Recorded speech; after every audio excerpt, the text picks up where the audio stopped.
আসসালামু আলাইকুম রহমতুল্লাহি ওয়া বারাকাতুহু। আশা করি সকলে ভালো আছেন। আমি অ্যাডভোকেট রাশিদ হোসেন।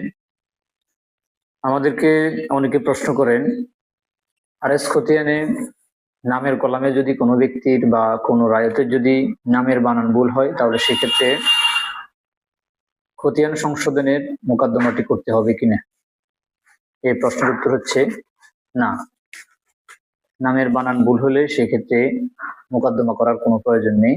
এক্ষেত্রে সরকার পরিপত্রের মাধ্যমে এসিল্যান্ড মহোদয়কে গেজেটের মাধ্যমে নামের বানান বা করণিক ভুল বা ক্লারিক্যাল মিস্টেক বলতে যে ভুলগুলো রয়েছে গেজেটের মাধ্যমে যে ক্লারিক্যাল মিস্টেকগুলো উল্লেখ করা হয়েছে, সেই মিস্টেকগুলো সংশোধন করার জন্য উনি এসিল্যান্ড বরাবর একটি দরখাস্ত দাখিল করলে, যদি সকল কিছু যদি ঠিকঠাক থাকে এবং নামের বানান যদি মেজর কোনো মিস্টেক বা বড় ধরনের কোনো ভুল না থাকে বা বোনাফাইড মিস্টেক হয়ে থাকে, তাহলে সেক্ষেত্রে এসিল্যান্ড মহোদয় উক্ত ভুলটি সংশোধন করে দিতে পারেন। ধন্যবাদ সকলকে। আসসালামু আলাইকুম।